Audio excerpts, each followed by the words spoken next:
Hey, what's up guys, so you know it's best here. I just got done watching the Sony PlayStation event where they have officially announced the PlayStation 4. So it's going to jump right into it, talk about some of the details that they talked about of the system and also some of the games that are going to be coming out for it. Now first off, they talked about some of the specs of the system and we'll be featuring an 8-core CPU, so it will be an x86 processor, and it also will have a second chip as well. Now the second chip is going to be mainly for game downloads and processing, like uploading a video or downloading software updates at the same time while you're playing the game. Now most of these systems require you to not be doing anything while this is going on, so this is pretty cool. They're going to be using this dual chip set. And the system will also feature 8 gigabytes of GDDR5 RAM. And they didn't really spend that much time talking about the GPU, but we can expect that thing to be really pushing out a lot of power there. And you'll see by some of the games here I'm about to show you here in a second. But another big thing they talked about today was the DualShock 4 controller. Now the big thing with this new DualShock controller is that it does have a touchpad very similar to the one that's on the PS Vita, which will allow you to interact with games, to look around and do a lot of different touch gestures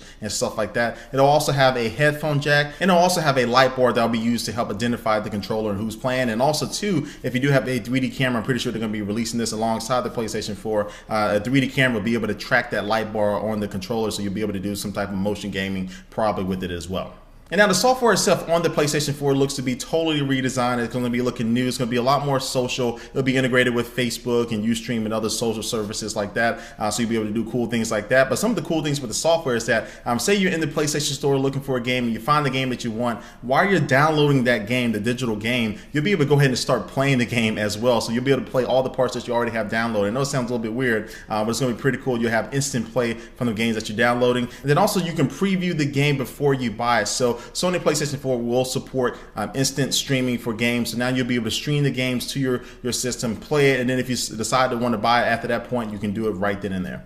Another nice thing about this system is that it will have a suspend resume function. So meaning if you do press the power button while you have the system on, it'll kind of just put it in a sleep mode, a very low power state, and then when you press the button again, it will wake right back up. You don't have to boot the whole system again and take 2 or 3 minutes. You'll be able to start your game right where you left off just by pressing the power button. And now speaking of streaming, you'll be able to now share your games while you're playing live over the internet. So the DualShock controller also has a share button. So you press that button and now you can broadcast this out to your friends. They can actually watch you playing the game live. And it also has some cool features where, say you're in a tough spot in the game, you can't get through it, you can allow one of your friends to actually tap in remotely to your game system and take over the controls and play the game from their house and help you get through that part. And I think that's pretty awesome. And also you can allow them just to really watch and leave comments while you're playing, saying you suck or something like that. And this also ties into the PlayStation Cloud services, which will allow you to play games from the PlayStation 1, 2, 3, and 4. No matter where you are, it'll be able to stream the games to you. And staying on the topic of streaming, the PlayStation 4 will support remote play, which is basically just the same thing that the Wii U allows you to do. So say you're playing the PlayStation 4 game on the console and the TV, but somebody wants to come in and watch TV, you can stream that game directly to a PS Vita and play the full PlayStation 4 game on that Vita. So the same thing with the Wii U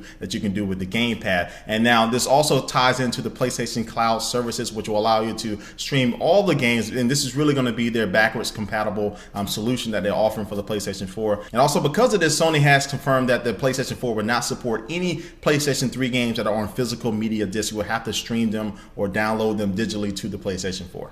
Now, one thing I didn't think that Sony will be talking about, but they did talk about the PlayStation Move, which has been a total fail in my opinion. But they're going to be bringing the PlayStation Move and allow you to use it with the PlayStation 4. And it has some possibility. It looks cool. I don't still see how this is going to tie in the long run. But you can do things like you can paint in real time using the PlayStation Move and the camera, and you can kind of draw and build things and stuff like that. And they also showed a little demo of somebody playing in this little rock band and playing with the guitar and stuff like that. So I'm not really sold on this whole PlayStation Move thing, but if you are a fan of the Move, you can use this on the PlayStation 4. And now let's talk about the games. Now, Sony spent the majority of this 2.5-hour press conference showing us many game demos from a lot of different publishers and developers out there.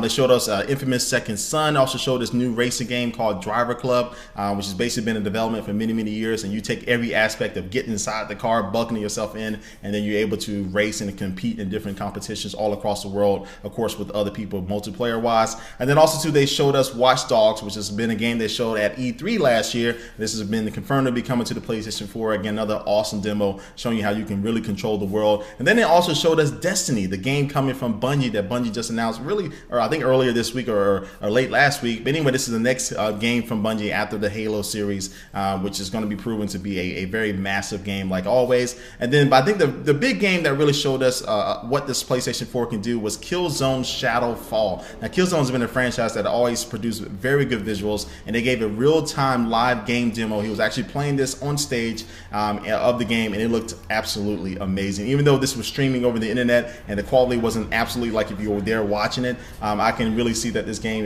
is producing some really awesome visuals. I said awesome a lot in this video already, but the visuals really did look impressive. And then at the end of the demo, he showed us the PS4 sharing services because he shared that video clip. It's about a 7.5 minutes video clip. He shared that immediately to their Facebook page, and you was able to go there and watch it in HD, and it happened pretty seamlessly.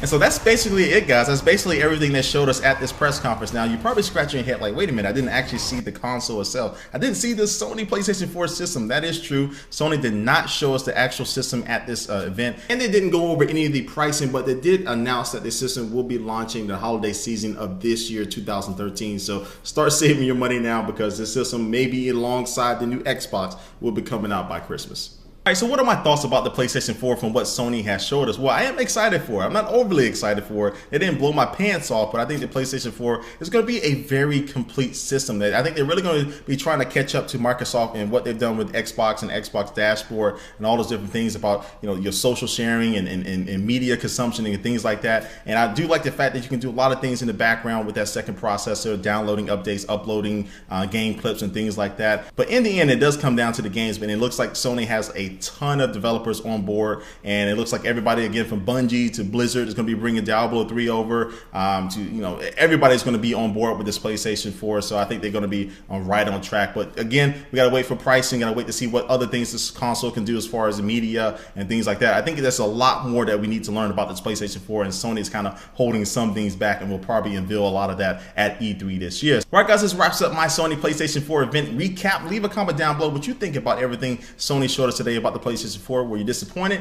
Are you excited for it now? Was there anything that was missing that you wanted to see or hear about? Leave that comment down below. And thanks for watching, guys, and I will catch you later. Peace.